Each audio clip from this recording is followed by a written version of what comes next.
It's thinking about it. It's there. We are recording. I'm going to double check my connection. Good. Okay. Here we go. Attraction, romance, and compatibility.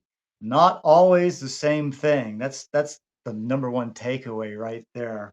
It's if you just accept that, you're miles ahead of the pack. Um, we Yeah, it's funny because you said how many times have you said, "How did those 2 get together?" Right? You see unlikely couples all over the place, right? And so, yeah, we're gonna talk about attraction, uh, and then we're gonna contrast that with compatibility. And above all is romance. So, Venus is our planet of romance. And I've said this a couple times before. I'm sure you two are tired of hearing me say this, but I'm going to say it again for the audience listening at home. Venus is not the goddess of love, she's the goddess of romantic love, the kind you feel for a very few people. Uh, heart chakra love is like Jesus, like love everybody like a brother and sister. But that is not Venus. She's your sacral chakra. She's down there, close to where the action takes place. Um, Venus is all about fun and romance. And so she's all about falling in love. And of course, anyone who falls in love sooner or later will fall out of love because Mhm. Venus is not steady. She's not stable. If you want a long term relationship, you're operating from the heart sooner or later. And we'll talk about that in a moment. But for now, Venus is the hook that catches your eye, that gets you started. You're looking for a certain something that looks and feels good to you, and Venus represents that. What is attractive to you, and what you like to do, the people you like to be with and spend time with, and the ones we really, really like to be with, who are of the right gender and sexual orientation, we fall in love with. So that's Venus. Um, so romance and attraction. At this now we'll talk about attraction. There are a couple of really crucial factors astrologically in the charts of couples that make them attracted to each other. And the number one thing, first and foremost, that defines the quality of a relationship between a man and a woman is the relationship between the man's sun and the woman's moon. So the sun is representative in one sense of your masculinity, the moon representative of your femininity. And so the man's masculinity and the woman's femininity need to be connected in some way in order for there to be an attraction. And so, in fact, the most common feature found in married couples charts is that the man's sun and the woman's moon are in the same sign. It's like when you find someone who's lines up that way with you, it's like you get each other automatically from the get-go, from the beginning. There's a sense of comfort and sameness about this other person. And there could be some subliminal attraction there too, because they might say it's Gemini. Say you're a Gemini and you meet someone with a Gemini moon. It could be they're representing parts of Gemini that you're not representing, and so they're helping round you out, or so you think. Romance is tricky, but we began by thinking this person's going to complement us perfectly, right? Um, so yeah, the man's sun and the woman's moon, same sign, is number one. There are a couple other big ones we'll get to in a minute, but regardless of what these other ones are, that relationship between the man's sun and the woman's moon will be the sort of like the ground floor, the foundation of that uh, relationship. Now, also very common is the man's moon and the woman's sun being in the same sign. This is also common. The main difference is that they're operating out of not out of their natural polarity, and so this is a case typically where the woman we say in the old school we would say the woman is wearing the pants in the family, meaning to say that she's more in charge, more calling the shots than the man is. And it works for some people, and it doesn't work for others. But even whether it works or not, if you meet someone, say you're a woman with Cancer sun and you meet a man with a Cancer moon, you're still both going to feel that amazingly strong attraction, which is really hard to argue with. It's really hard to ignore. It's really hard to deny. So, yeah, there's 2 right off the bat. Now I'm gonna sort of go around all the aspects. Just using the man's moon and the woman's sun, excuse me, the man's sun and the woman's moon, for example, those 2 could be trying to each other 120 degrees away, and that's really, really nice. Trines make everything nice and easy. Um, Sextiles also very uh, beneficial and easy to work with. Squares, not easy to work with at all. Doesn't mean there isn't an attraction of some kind, but talk about incompatible when man's sun and the woman's moon are square to each other. That is a tough row to hoe. But again, you find many, many people who are couples that are in that situation because there's such a strong connection between that sun and that moon. It's all about the connection, and some connections are easier, like trines, and some connections are more difficult, like squares, but there's still an attraction. Uh, Now, opposites are another uh, interesting and tricky relationship. If say the man's sun and the woman's moon are opposite each other, another very, very strong connection. But oppositions require a lot of maturity and a lot of patience and a lot of acceptance until you come to the point where you finally recognize that you're complementing each other. So, yeah, all aspects between one partner's sun and the other's moon are really fundamental to a relationship and especially a long-term relationship. Now, if we're just looking at pure sexual attraction, pure romance, we're looking at the relationship between Venus and Mars. One person's Venus and the other person's Mars. And it's interchangeable like sun and moon. Ideally, it is I and th- I say ideally, but there's really no ideal world. But according to the textbooks, the ideal situation would be the man's Mars in a favorable aspect to the woman's Venus. But it works just as effectively either way. So one person's Mars and the other person's Venus, or ideally, both your Mars and your Venus are in relationship to the other person's Mars and Venus. That's a whole bunch of sexual chemistry. However, just having one person's Mars and the other person's Venus is great. um, One person's Mars and the other person's Mars has part of the picture, but really all the universe, all the physical world is based on polarity. And so you want to have some polarity. So when we're looking at one person's Mars and the other person's Mars, there's not as much differentiation, not as much polarity as between one person's Mars and another person's Venus. So that comes with some tricky stuff to negotiate because Mars can get angry and volatile.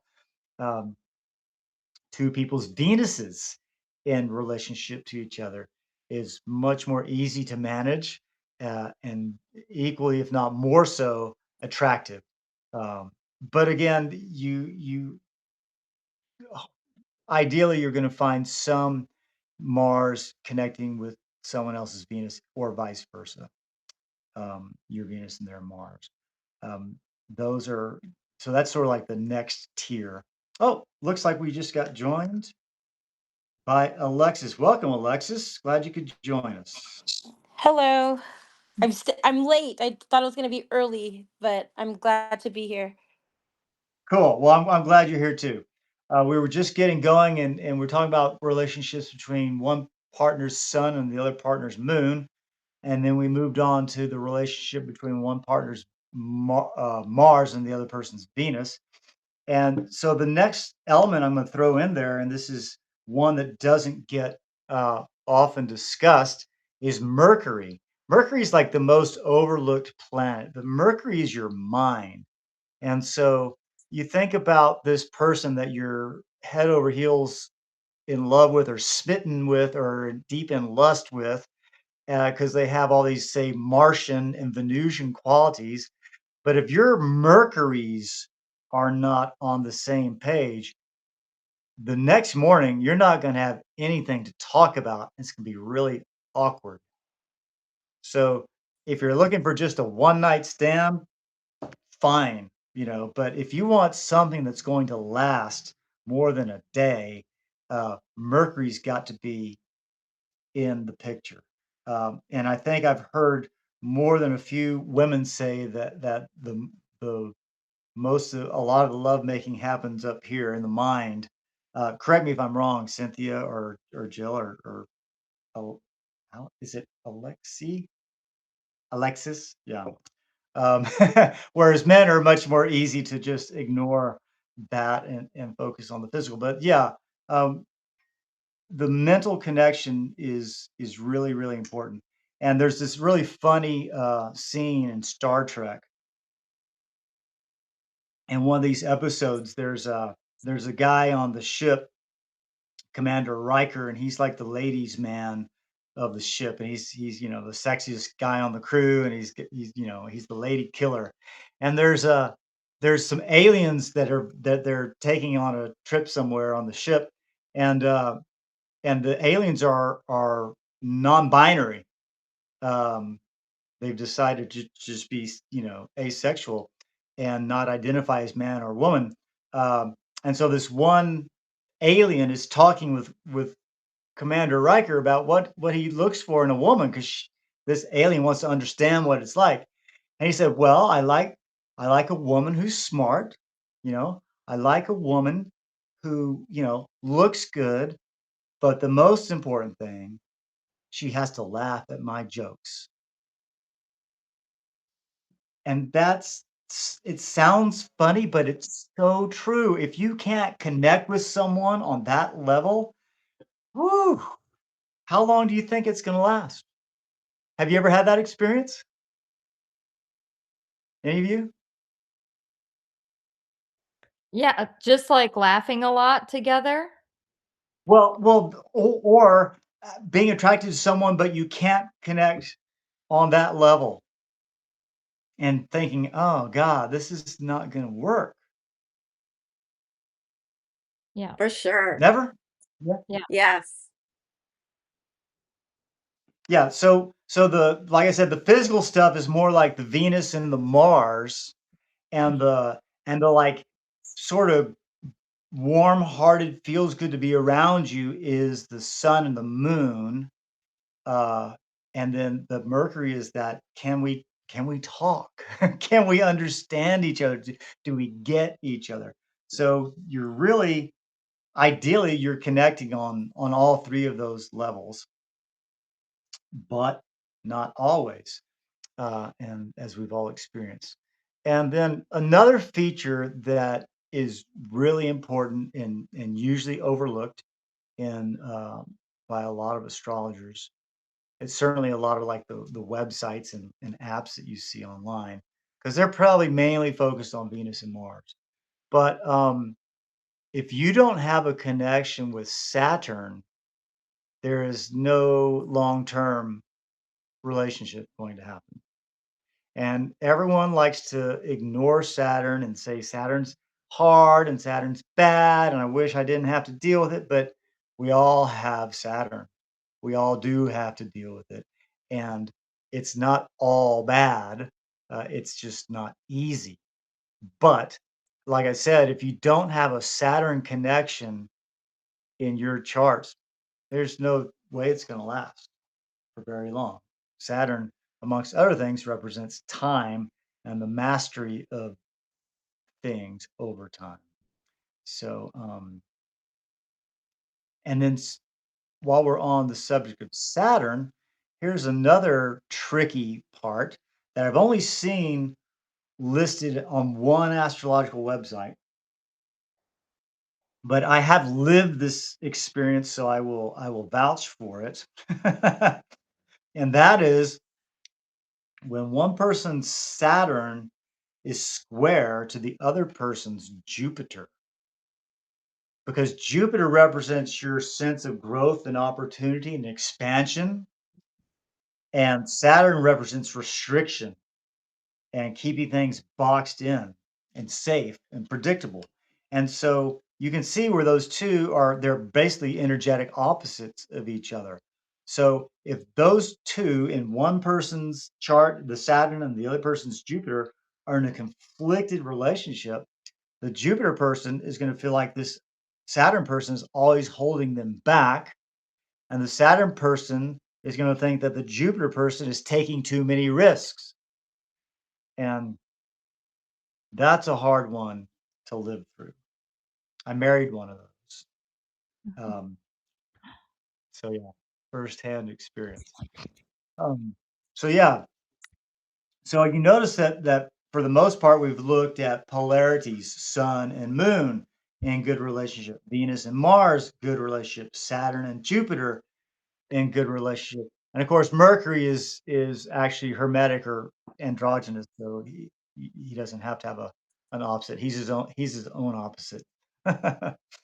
um, so yeah, those are the things that attract us to one another. And again, just to review, the sun and the moon are sort of that this is someone I really could be around. And this is true for friends. If you have that sun or the moon, great. But if you don't have the Venus and the Mars, there's no romance. There's no sort of passion the way we like to think, is what we enjoy. So sun and moon, great, but without some Venus and Mars, not as passionate. Um, and then again, Mercury, you got to be able to talk. You got to be able to manage on multiple levels for a successful relationship, right?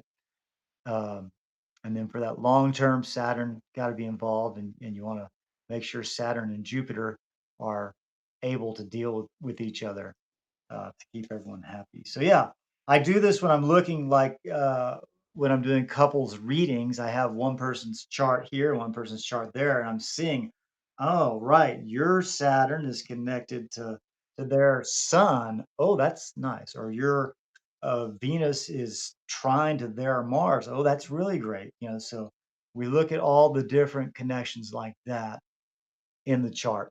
So a couple others that are, actually the most important one. So I said that man's sun and woman's moon being in the same sign is the most common connection in married couples. I will tell you also from experience that the most powerful um, attractor for men and women, or actually for any two, well, for any romantic couple, I guess it could be same sex or opposite sex.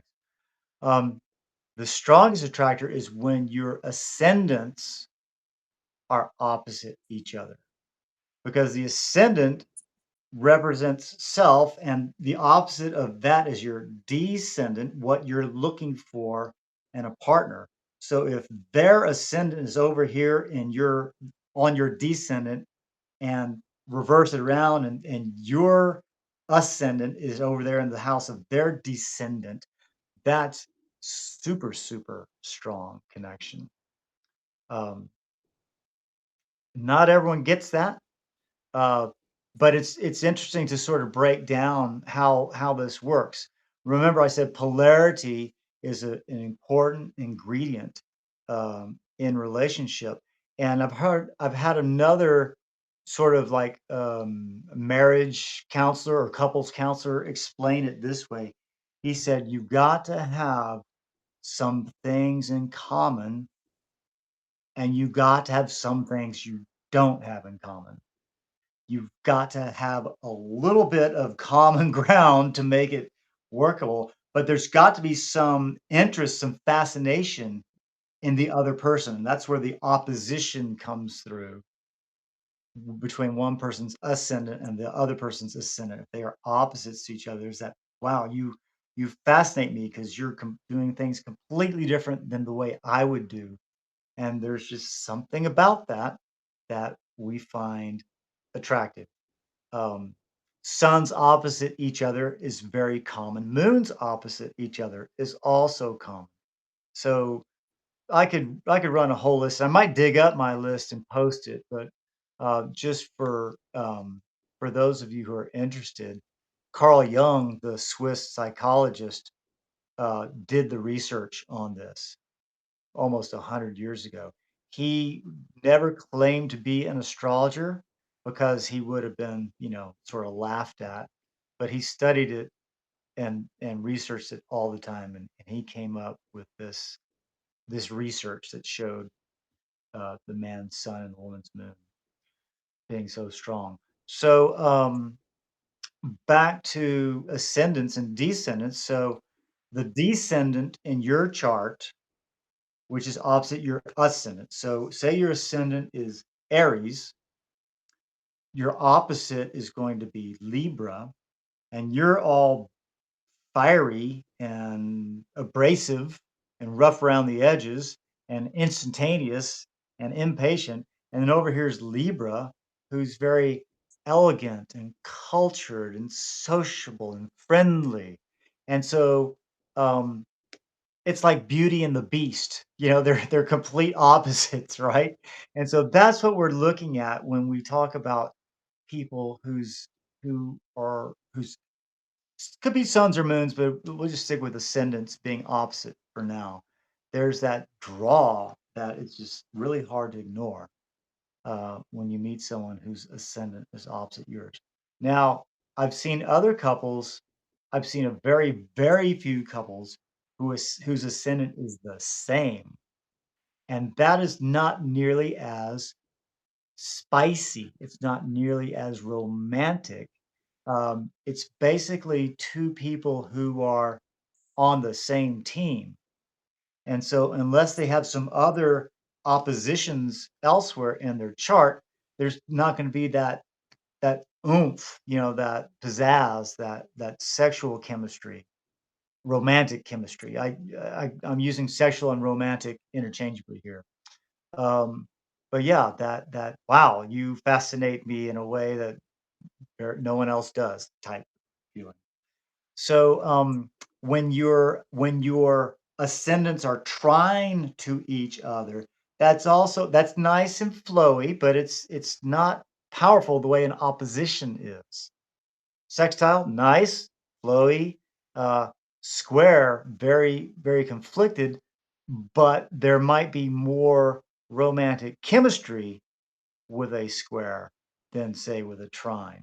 So, you know, um, it's different strokes for different folks, and so none of these are right or wrong. I'm just describing the qualities of the different ones that you have to learn to address. Like if your ascendants are trying to each other, you got to find like I said, you got to find something else to really get the juices flowing. Trines are great, but they're not interesting. See what I'm saying? Mhm. What else? What else? Oh yeah, I was gonna to I was mentioning the descendant itself. shows the kind of person you're attracted to.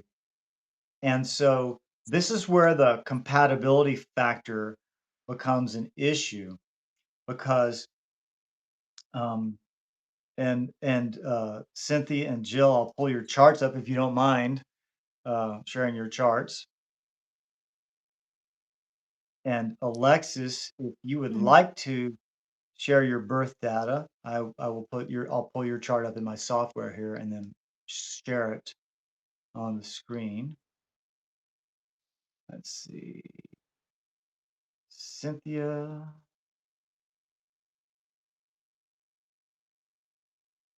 Jill. Okay. Jill, you haven't said anything, are you still? No.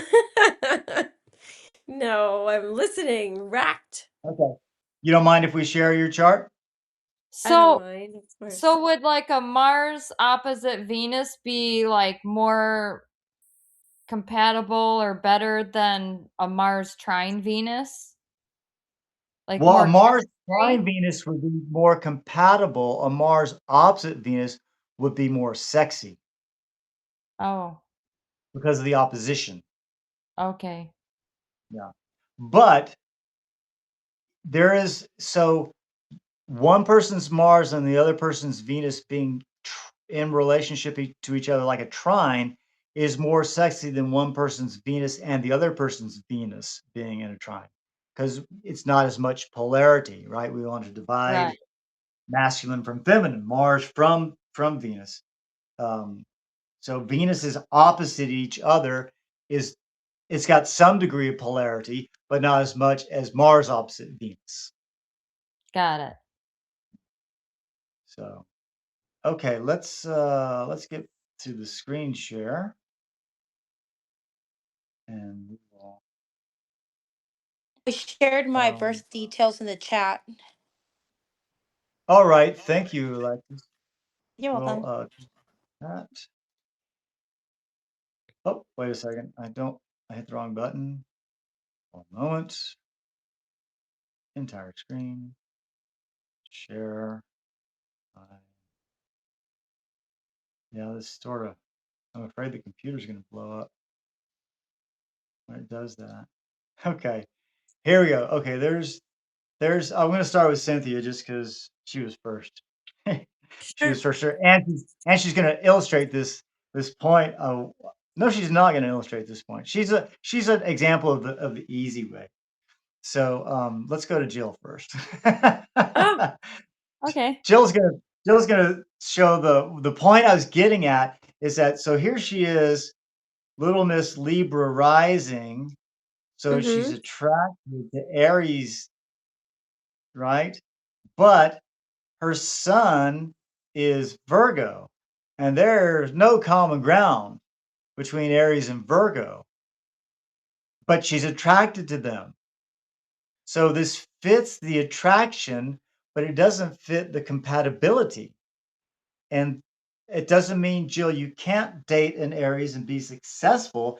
It just means that you're going to have more work to do than if you were dating a Capricorn or a Cancer, which are easily compatible with Virgo.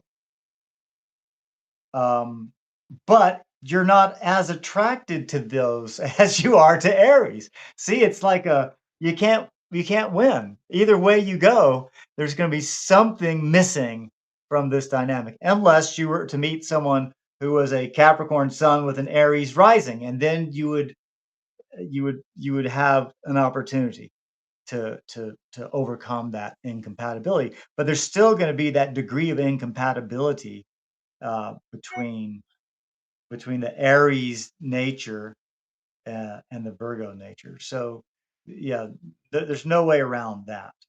Does that make sense, Jill? Yeah, you know what? You wanna know something crazy? I dated 3 guys who had the same birthday. Oh my Oh, God. wow. They were And the all birthday was? They were all Capricorns, and they were born on the 30th of December. Wow. Yeah, it's so So, crazy. 3. so looking at your chart, can you tell why you would be attracted to Capricorns? Well, yeah, the moon, of course. Right, right. Yeah. Woman's Yeah. moon, man's sun. It's really hard to ignore. It So, just happened though. I just don't I mean, it was just I don't know, crazy. yeah, it just happens. Well, and also that's an easy match with your Virgo sun. So, I mean, Mhm. it's hard to argue that one. Um, yeah, that's but again, you're looking for some fire at some level. You're looking for some fire. Mm. Now, I 'Cause Libra's air, right? So we want fire with the air. exactly, exactly. I now when I was younger, because I'm Libra rising also, it was I would like immediately fall in love with any Aries woman that walked in the room. It was just Hmm. so very real and notable. Uh, and I since had a few relationships with Aries and thought, you know what? I think I don't want to do that anymore. And so I still feel that attraction, but I I I have not dated an Aries in a long time, and the other women that I've dated and one that I married, um, I'm still looking for some fire. Mm. Some doesn't have to be their sun or moon in Aries, but I am looking for some of that. Um, so yeah, Mm. that's another part of the attraction equation, if you will. So, Hmm. so yeah. Um, and we can come back around to look at more Venus and Mars stuff in a minute, but let's jump on to Cynthia and Alexis next. And Cynthia's got it easy because she's air, sun, air, moon, and she's looking for air. And so, I mean, how simple and easy is that? Now, having said that, I'm going to say, however, too much air is not as attractive as having something different in there. Remember, polarity is the nature of attraction, opposites attract. And Yeah. so it might be that another air sign will be just like, eh, yes, it's easy to get along with you. Yes, it feels good at times, but I'm missing something. Cynthia, what do you think? How's that sound? Yeah, I I would say that's true. Yeah, because I've dated air signs and we're like super mentally compatible. It's like firing ideas and things, but then at some point it just kind of like fizzles. Mm, Like yeah, the real attraction. yeah, you've got it. And again, that polarity is going to be key to But to it's kind of like how many because aspects don't they like balance each other out? So say you have Sun and Moon conjunct and Mars opposite Venus, but then you have Saturn square Jupiter. Like would that help the Saturn Jupiter thing or like does it matter how many good aspects versus how many difficult ones? Or I mean you're going to um have to I guess the well, difficult aspects are for growth. yeah, you're going to have to navigate those difficult ones no matter what. So it's not like they don't really balance out, so to speak. They just they're just I there, mean, and you I have guess I guess by balance out, I mean, like, in terms of, like, the likelihood of the relationship surviving. But I well, guess that that's just just depends it. on the growth of the individuals. Yeah, it's really up to the individual, and there, it don't come easy. No matter what chart you have, it's never easy. There's just no simple relationship. We're so multi-layered and complex and multifaceted. Um, yeah, there's basically no there's no Cinderella story. There's no happily ever after. That's too bad. Sorry. Okay, I'm generating Alexis's chart, so let me pull that up and we'll take a look at her. Where's the screen share? Over here.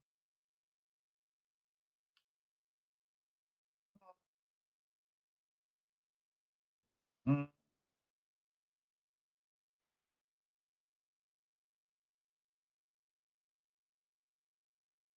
Okay, there is Alexis. Okay.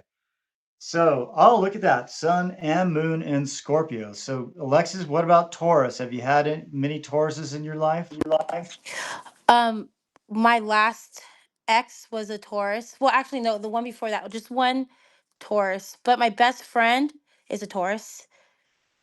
All right. Great. But yeah, no, I am attracted to Taurus energy. Yeah, I can see why. but Five, one, two, three, four, five. but it's Now, like but that relationship was like if your house was burning down, what would you take with you? Like that Taurus Scorpio axis. uh-huh. It was like I don't know. I think we just got too comfortable. Well, okay, and that makes you bring up a good point because Scorpios and Tauruses are both. Johnny, I'm getting feedback. It Oh, was probably let's me. see. I'm sorry. What's going on? I think I'm muted on my laptop. How about now? How are y'all doing? Can you hear me? That's better. Better. Okay, good. Yeah. So, yeah, Tauruses and Scorpios are both fixed signs, so it's really easy for fixed signs to get stuck and not grow. And it's like, why should we grow? The sex is great. That's like Taurus and Scorpio in bed are great. But it's like sooner or later you do get tired of the same old over and over and over. And so and that's where Mercury comes in. Keep things interesting, keep things uh, changing around. So you gotta have some, especially if you have a Taurus Scorpio relationship, you need some new blood or okay, new blood means a new person. I guess it doesn't mean you have to have someone new in the relationship, but you need some new energy in the relationship, some new stuff going on between the two of you to keep you from just becoming stagnant. I have it. Yeah. So, oh yeah, Alexis, the other question I wanted to ask you was about um, Virgo because you see your Pisces rising, so you find yourself attracted to Virgo. Yeah, yes, I like Virgos also. But I've never dated one. Okay, But I've okay, had crushes on Virgos. okay. Well, that counts 100%. Because yeah, this is the land of the crush over here, the seventh house. Ascendant. Yeah. So, well, so before I was gonna take a look at some Venuses and Marses, but do y'all have any questions at this Yeah, point? I do. Like one thing that it's been um like all the guys that I've dated, they've always been like musicians and or artists. And it's not Hmm. like that's like something that I seek, you know? Okay. And so I'm wondering like what is it in my chart that would make me like I don't know, be drawn to these people? Uh-huh. Interesting.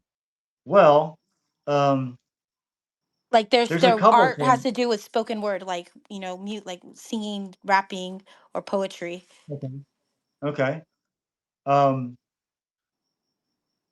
well, I mean, the the Pisces energy in your own chart gives you an artistic flair. I don't know if you consider yourself an artist also. Yeah, I am an artist. Yeah. I'm an artist Well, and a and bookkeeper. all right, what a combination. So the main thing that I see in terms of romance and artists is like they're really, really heavy on the Venus energy. And of course, your Venus is sandwiched in between your sun and your moon. Because I mean Venus is the creative planet as well as the planet of romance. and I was noticing, um, a couple years ago, I was listening to this one radio station, and by the way, Alexis, I don't think you were here when I mentioned earlier that Venus is not about the long term. She's about the hook that gets you started in a relationship, Mm. but doesn't last for long. You have to have something in your heart chakra, the sun, for long term relationship. But Venus serves that point of getting you started. And what I noticed when I was listening to this radio station is that like 4 out of 5 songs were about cheating or heartache. And it's like, wow, is that just true for musicians, or are musicians representing the whole? And I think it's especially true for artists and musicians because they lean on Venus heavier than average.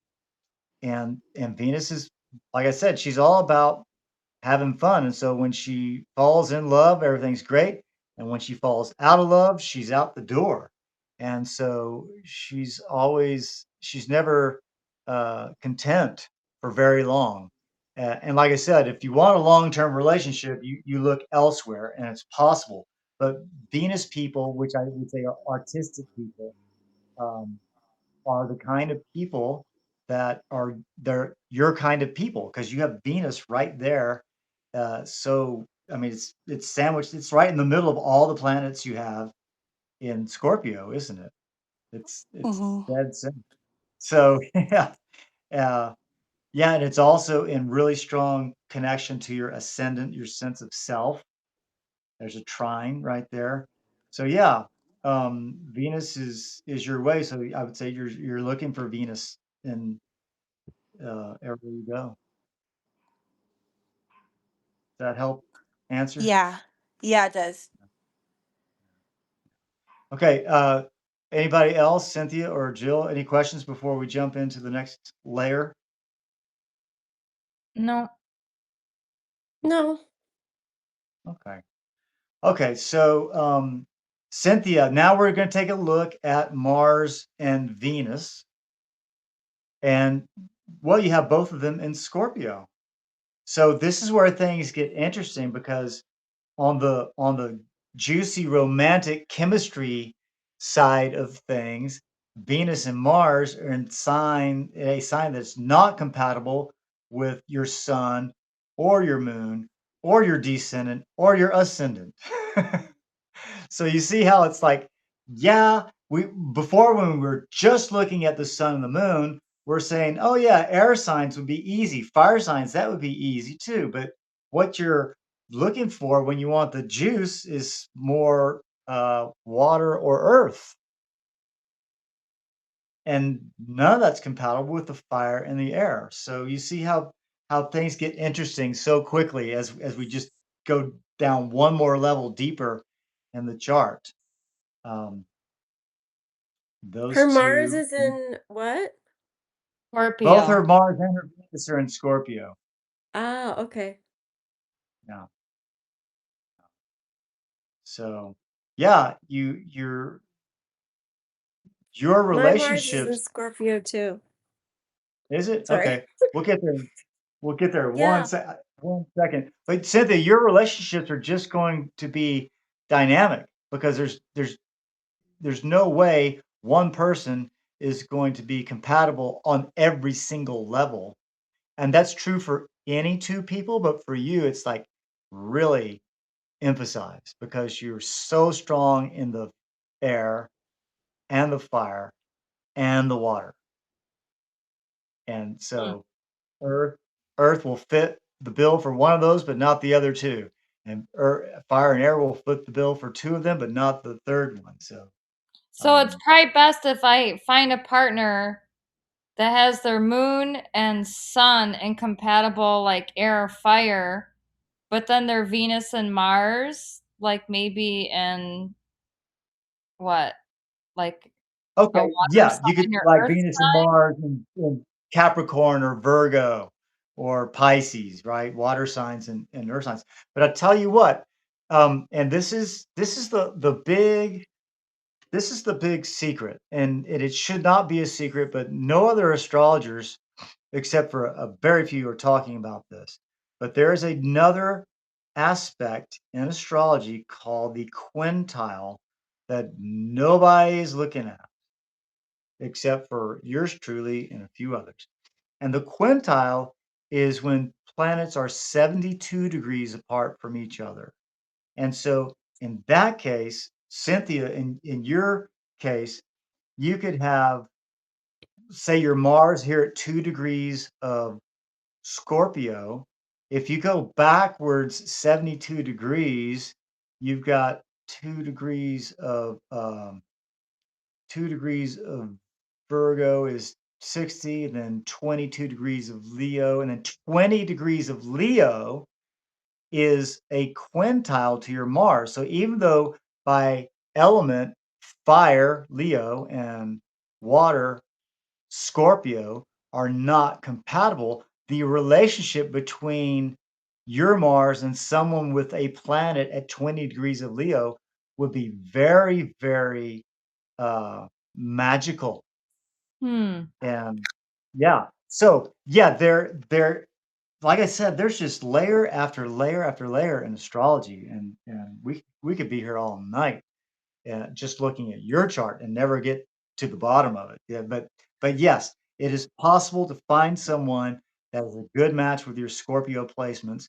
Um, and so that's 72 degrees away or 144 degrees away. So it's two quintiles would be 144 degrees away. So yeah, there are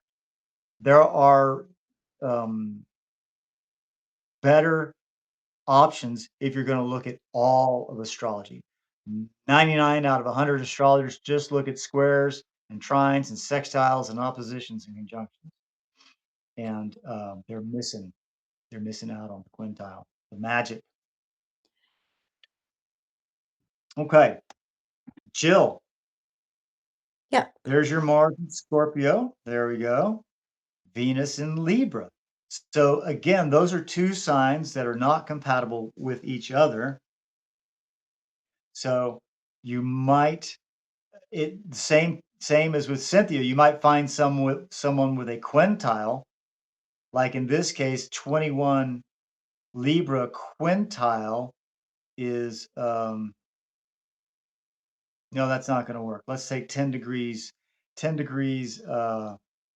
Scorpio quintile to that is going to be 10, 22 Capricorn. That's not gonna work either. Okay, let's let's start with your Venus. Let's go back 72 degrees, 21 Leo, 11 Leo, uh 9 Leo. Yeah. Okay, we're gonna have to go to a biquintile for you, Jill. So I'm just doing all this in my head, so bear with me a second. 150 degrees away from, hmm, no, it's not gonna work either. Hmm. Um, okay, it's time to whip out the septile. I was hoping I wouldn't have to do this because it's really difficult math, but you leave me no choice, Jill, because you have a very difficult chart. Hmm. Um, we can't get a quintile that fits both your Venus and your Mars, so we're gonna turn to the septile, which is where you divide the circle by 7. And 7 is Rick Levine considers the septile to be an otherworldly aspect, or I would say a spiritual connection between you and the other person. So if we take 21 Libra and we go back 51 degrees, we're going to be at z- one. We're going to be at 0 degrees of um, Virgo. Is that right? Yeah, Virgo. So if you had someone with a planet, say their Mars was at 1 or 2 or 3 degrees of Virgo, it would be septile to your Venus in Libra. So you overcome that elemental difference between earth and air. And it would also be in compatible element with your Scorpio Mars. So that's one way you can get around um, that that no trines or no trines or sextiles or oppositions or conjunctions will work for both of these. So, of course, having gone over here to 0 degrees of Virgo, that goes well with your sun too. So that might be interesting. Um, but yeah, so there are ways we can get around these discrepancies. But yeah, you got to do a lot of math, or in other words, you have to be very very lucky. You have to be in the right place at the right time, which which happens quite a bit. Me In fact, oh, go ahead, Jill. just question, meaning their Mars has to be in Virgo? If their Mars was at 0 degrees of Virgo or 1 degree of Virgo, it would, or it doesn't have to be their Mars. It could be, well, it could be their Venus too, their I Venus or their almost Mars. married another Virgo at one point. Yeah. Was he born very early in Virgo, like late August? No, other end. Okay. He was almost a Libra. Um, okay. Yeah. Um, He was I'm great, but he going was more to, like a brother. right, right. That can happen. I want to share a picture with y'all if I can. Let's see if I can get this to work. Um, I just created a bumper sticker, um, and actually we'll call it a decal because nobody has a bumper anymore. But this is all about being in the right place at the right time, Mhm. and how you don't really orchestrate these things yourself. Uh, the, the the the best things in life are being controlled by a higher power, and this is where I talk about the crown chakra, which is your connection to your higher power, and how you can trust in finding yourself in the right place at the right time when you need to be. Um, because I always ask people who are married, I said, "Well, how did you meet?" And they're like, "Oh, you're never going to believe this. So and so was doing this, and then this happened, and so and so that." And it just was amazing. And I said, "Well, what did you do like 1 minute before you met this person that you married, and have been married to for 25 years? What were you doing 1 minute before yourself to prepare for this meeting?" And the answer is always, "Well, I wasn't doing anything. I didn't know I was about to meet this person." Exactly. You were not controlling the situation. You were not orchestrating the movement, and it happened anyway. And so here's my bumper sticker that I just got from the printer today that represents that sentiment. And it's this. Here we go.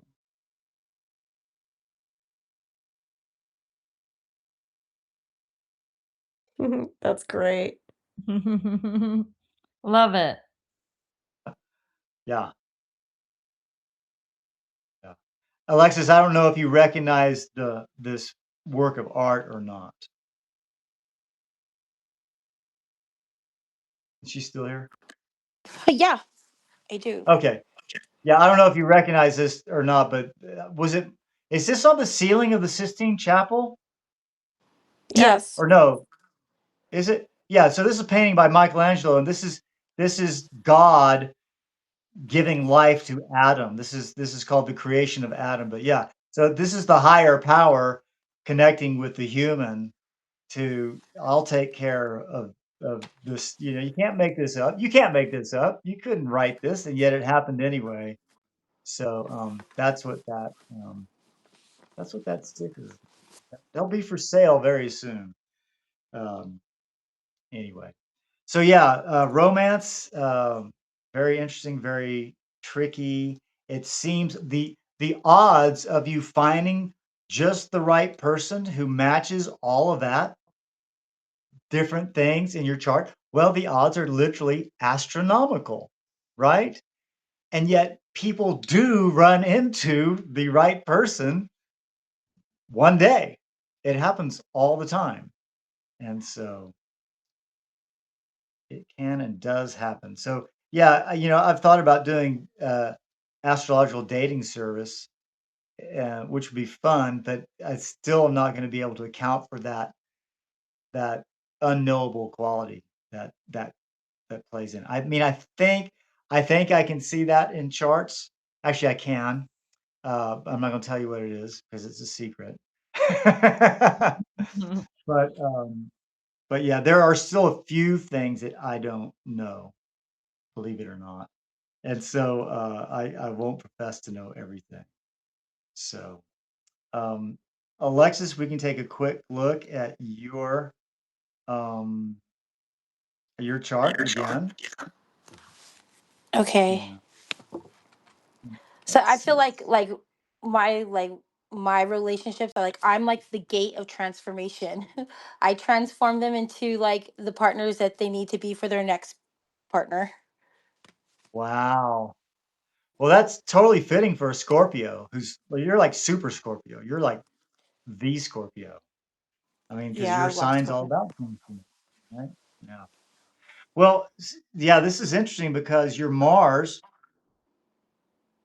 um, and I, is it guys you're attracted to? Yes. Okay, so Mars in a woman's chart represents the kind of man she's looking for, and your Mars is in square to all of this stuff in Scorpio. In fact, exact to Venus. Look at 14 degrees, 14 degrees. Yeah. So that's gonna make things interesting to say the least.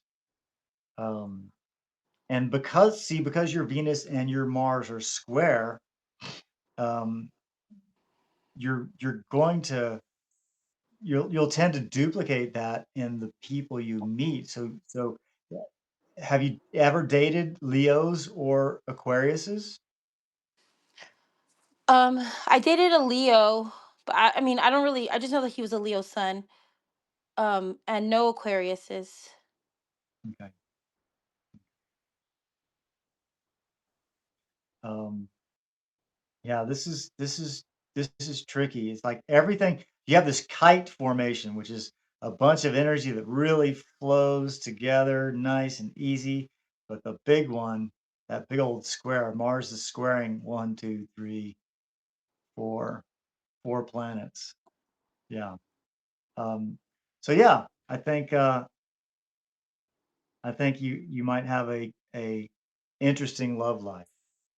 Um, and you just have to be aware that that's the hand you've been dealt in this lifetime, and if you're okay with it, then it's okay. You know, it doesn't mean you can't be happily ever after with someone, or at least meet someone and have a long-term relationship that's successful.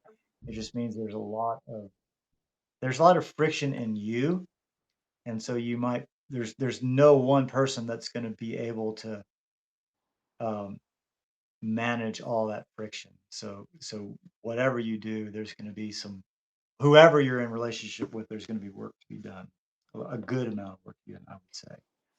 Yeah. And, That's why yeah. like I just, cuz I'm my last relationship, like whenever I'm in relationships, like they're like life-changing things, you know? And my last relationship, like I was really like hurt by how it ended and everything. He was a Pisces, he was a Pisces rising, Pisces sun, Gemini moon, and Venus in Aquarius and Mars in Scorpio. Mm, And we had like we were very compatible, like as far as like just as friends. We were friends for like 10 years, and then we started dating, and then we broke up like within the year. and he ended up he ended up like a month later got somebody pregnant and then had a baby like 9 months later. So we weren't even broken up for 10 months and he already had a wife and a kid. Wow. Yeah, that was That's like, and that was, and I found out because the way I found out was because his mom died, and like I saw somebody post something about his mom, and I feel like uh, I was like, one of our last fights, I told him I was like you're I told him that I was like, you're not going to be able to like be have like we're not going to work until your mom's dead, basically. And then she wow. died. So now That's I don't say wild. things like that anymore. Yeah, right. Right. Yeah. Ooh-wee. Yeah. So yeah, lots of work to be done. You Uh, know what's for some, for me, it's like I don't like it when guys like like try like put on do the first move or something, like it's very it's just weird. I just don't like I'm like, don't look at me or why are you like paying attention, or like like I just like don't like that focused attention. I want to be uh, the one to be like, okay, now I'm ready, and I'll let really. so Well, I see, think that that's your is that like what Mars. that square is. Well, it could be. It could very well be because with being a woman in a woman's body, you have this sort of role, stereotypical role of being the one who gets approached, the one who gets chased. But because Mars rules Scorpio, and because your Mars is the dominant planet in the chart, Mars is the masculine principle. So you're masculinized in many, many ways, even though you're in a woman's body. So yeah, it's not easy. Because yeah, men, most women will never approach a man because they want him to be able to show that he has the courage to approach her, right? But you're like more like the man in that situation. I'd rather take the initiative. So yeah, you got a mixed bag going on there. Yeah. It's not easy So being like Scorpio. yeah, I decided that I'm not dating anyone. I, Mhm. like I have a young son and I just can't imagine getting into a relationship and having like like m- I don't know, it's just I just can't risk like um something like a fallout or breakup, and then it's just, like it just affects my son in the wrong way. Sure, So sure. I would I'm say you got fine to. just being by myself right now. Yeah, and when the time is right, you'll find someone. Yeah. Um, the but there is timing to everything. That's a whole nother class. But yeah, so y'all, we're at an hour and a Overtime. little more. So I'm gonna wrap this up. But I'm so glad you all attended, and I hope you have a few takeaways uh, from this talk. And anything else before we wrap up, y'all? Nope. Thank No. you. Thank you. All right, y'all. Good to see y'all, Have a good and night. see you next time. Okay, bye, y'all. Bye. Good Good night. night. Thank you.